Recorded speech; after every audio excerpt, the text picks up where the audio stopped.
She doesn't deserve that medal. It's probably pity, my mother-in-law whispered, loud enough for everyone to hear. My daughter froze on stage. I stood up, shaking. That's when the principal took the mic. My name is Danielle Brooks, and I'm 34 years old. I'm a public elementary school art teacher and a single mom to my 9-year-old daughter, Ava. Ava is shy, brilliant, and works twice as hard as other kids because she struggles with mild dyslexia. Words don't come easy to her, but she never quits. My in-laws never accepted me after their son left when Ava was 3. They've always treated her like she's less than compared to her cousins. They praise my ex-sister-in-law's kids nonstop, the prized children who get trophies for everything. I wasn't rich or glamorous. I don't drive a luxury car. I don't post perfect vacations. I work long hours and pack lunches at midnight. But I had something they didn't expect. I pay attention. I show up. I protect my child. Ava had just completed a reading recovery program and improved more than any student in her grade. That ceremony mattered. I just didn't expect it to turn into a public attack. If you've ever had to fight twice as hard just to prove your child belongs, hit that subscribe button. Have you felt your family underestimate your kid or you? Share your story in the comments. And click hype if you believe every child deserves respect. Let's go. The gym smelled like floor cleaner and cheap plastic tablecloths. Folding chairs scraped against the floor. Balloons floated near the ceiling.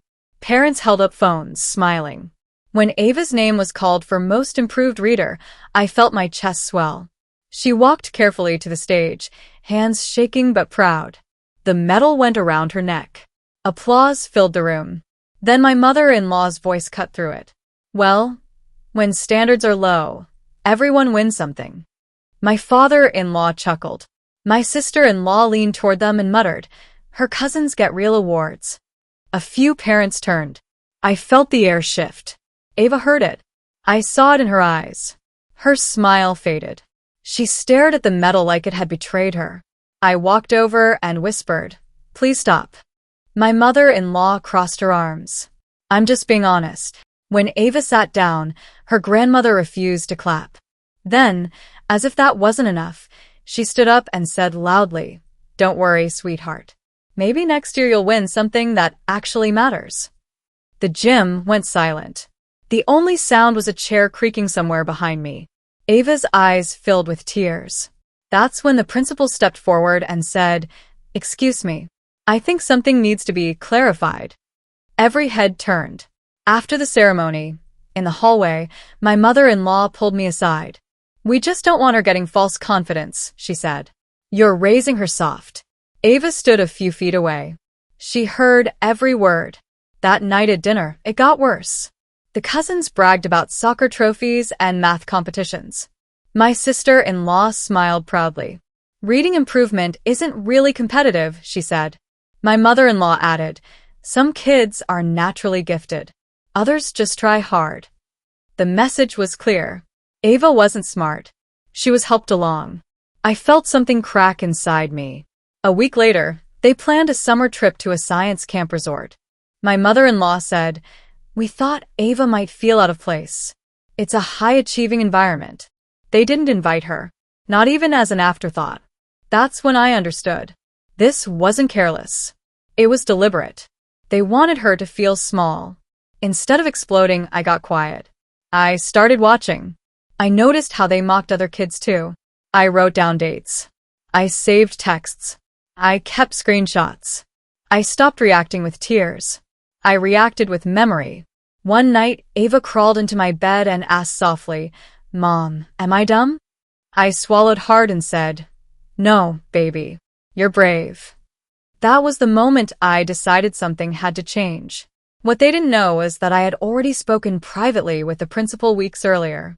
I volunteer at the school art club, so we talk often. He had mentioned concerns about parents crossing lines at events. I remembered that conversation. I had a plan they never saw coming. I started saving texts where my mother-in-law mocked participation awards. I kept a voicemail where she said, some kids just aren't wired to succeed. I didn't collect those things out of spite. I collected them for protection. I wasn't gathering drama. I was gathering proof. Damning evidence. The principal once told me, if there's ever public humiliation toward a student, we take it seriously. I held on to that. I didn't think I would need it. Graduation day proved I did. While they laughed at medals, I was building a file. Quietly, carefully. After the ceremony, the principal asked me to step into his office. The room smelled like old books and strong coffee. He looked at me and asked, "Has this been happening for a while?" I nodded and handed him my phone. I played the voicemail. I showed him the messages. His jaw tightened. "This is a pattern," he said. Meanwhile, my in-laws told relatives, "We just tell the truth. Danielle can't handle honesty." They believed I was too soft to respond in a smart way. The principal explained that the school board had strict anti-bullying rules, even for adults. He said there could be consequences.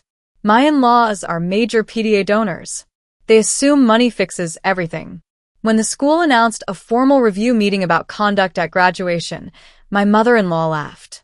"They won't do anything," she said. She had no idea other parents had complained before. She didn't know the principal had documentation. The tension felt heavy, but I wasn't afraid anymore. This wasn't about revenge. It was about accountability. The meeting took place in a quiet conference room. A long table. Plain walls. The principal sat at one end. A school board representative sat beside him. My in-laws walked in confident. My mother-in-law folded her arms. "This is ridiculous," she said. The principal calmly pressed play. Her voice filled the room from the voicemail. Clear. Cold. "Some kids just aren't wired to succeed." Silence followed. Then he read statements from 3 parents. One said, "My son asked if he didn't deserve his award either." My mother-in-law shifted in her seat. The principal looked directly at her. "Publicly belittling a child on campus violates district policy." She tried to smile. It was taken out of context. He placed printed text messages on the table. My father-in-law's face lost color. The board representative spoke firmly. "You are banned from attending school events for 1 year. Your PTA privileges are suspended. A formal warning will go into district records." My mother-in-law gasped. "Over one comment?" The principal answered, "No. Over a pattern." I stayed calm. No yelling. No tears. Just truth. As they walked out, she leaned toward me and whispered, "You did this." I met her eyes and said quietly, "No. You did." For the first time, they looked small. Not powerful. Just small. After that, Ava never had to see them at school again. Slowly, her shoulders relaxed. The principal congratulated her again during morning announcements, and the class clapped. Parents who once stared now smiled kindly. My in-laws called and said they wanted to clear the air. I told them visits would only happen with respect. They said that was unfair. I said that was the boundary. They chose distance. And that's okay, because Ava learned something bigger than reading scores. Her voice matters. And so does mine. I didn't win by screaming. I won by being prepared. Sometimes strength isn't loud. It's steady. It's ready. If your child has ever been publicly embarrassed or made to feel small, you know how deep that cuts. Have you had to defend your kid from family? Share your story in the comments. Subscribe if you believe protecting your child isn't being dramatic, it's being a parent. Click hype to help this story reach others who need it. Did this story hit home? Let me know by liking the video and sharing your thoughts in the comments. Click hype to help this story find others who felt the same way. Your support makes a huge difference. And if you're standing up for someone who can't yet stand up for themselves, I see you.